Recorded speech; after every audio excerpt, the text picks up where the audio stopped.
కొత్త రేషన్ కార్డుల కోసం ఏపీలో వేలాది కుటుంబాలు ఎదురుచూస్తున్నాయి. అర్హులైన వారందరికీ కొత్త కార్డుల జారీని నిరంతర ప్రక్రియగా కొనసాగిస్తామని గొప్పలు చెప్పిన గత వైసీపీ ప్రభుత్వం ఆచరణలో చేతులెత్తేసింది. దీంతో జగన్ ప్రభుత్వం దిగిపోయే నాటికి రాష్ట్ర వ్యాప్తంగా కొత్త కార్డుల కోసం వచ్చిన దరఖాస్తులన్నీ పెండింగ్ లో ఉండిపోయాయి. మొత్తం 3,36,072 దరఖాస్తులు ఇప్పటికీ క్లియర్ కాలేదు.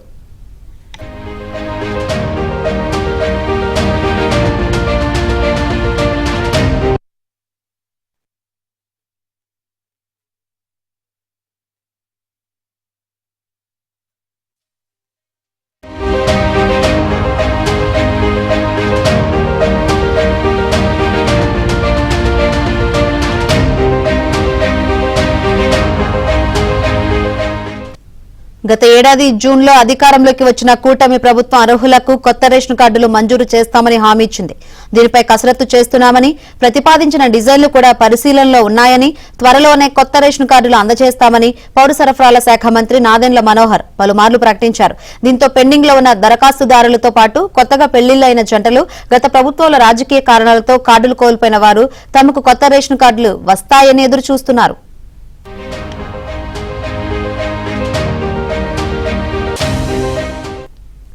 తెలంగాణ ప్రభుత్వం కొత్త రేషన్ కార్డు మంజూరుకు దరఖాస్తులు స్వీకరిస్తుండగా ఏపీ ప్రభుత్వం అదిగో ఇదిగో అంటూ కాలయాపన చేస్తుండడంపై అసంతృప్తి వ్యక్తమవుతుంది. పైగా అధికారంలోకి వచ్చి 8 నెలలు గడుస్తున్నా ఇంకా మాజీ సీఎం జగన్, ఆయన తండ్రి వైఎస్ రాజశేఖర రెడ్డి ఫోటోలతో ఉన్న పాత కార్డులపైనే రేషన్ సరుకులు ఇస్తుండడాన్ని కూటమి పార్టీల నాయకులు, కార్యకర్తలు జీర్ణించుకోలేకపోతున్నారు.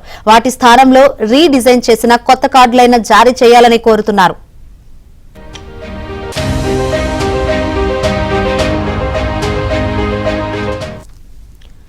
కొత్త కార్డుల రూపకల్పనకు పలు డిజైన్లు పరిశీలించిన తర్వాత చివరకు లేత పసుపు రంగుతో రూపొందించిన కార్డుపై రాష్ట్ర అధికారిక చిహ్నాన్ని ముద్రించిన నమూనాను సివిల్ సప్లైస్ అధికారులు ప్రభుత్వ ఆమోదం కోసం ప్రతిపాదించారు. ఆర్థికంగా అదనపు భారం పడకుండానే కొత్త కార్డులను మంజూరు చేయవచ్చని నివేదించారు. ఏపీలో ప్రస్తుతం 1.48 కోట్ల రేషన్ కార్డులు ఉన్నాయి. వాటిలో 9 లక్షల రేషన్ కార్డులను మాత్రమే కేంద్ర ప్రభుత్వం జాతీయ ఆహార భద్రత చట్టం కింద గుర్తించింది. మిగిలిన కార్డులకు ఇస్తున్న ఉచిత బియ్యంతో పాటు కందిపప్పు, పంచదార, జొన్నలు, రాగులు తదితర సరుకులపై ఇస్తున్న సబ్సిడీ భారాన్ని రాష్ట్ర ప్రభుత్వమే భరించాల్సి వస్తుంది. ఈ నేపథ్యంలో రాష్ట్ర ప్రభుత్వంపై అదనపు ఆర్థిక భారం పడకుండా కొత్త రేషన్ కార్డులు మంజూరు చేయవచ్చని నివేదికలో పేర్కొన్నారు.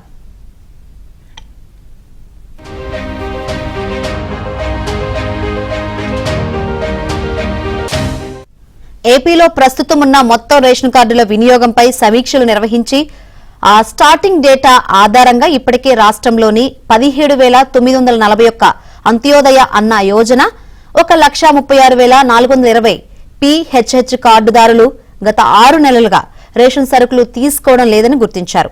ఆ కార్డులను తొలగిస్తే ఏడాదికి 90 కోట్ల రూపాయల వరకు ఆదా అవుతుందని అంచనా వేశారు.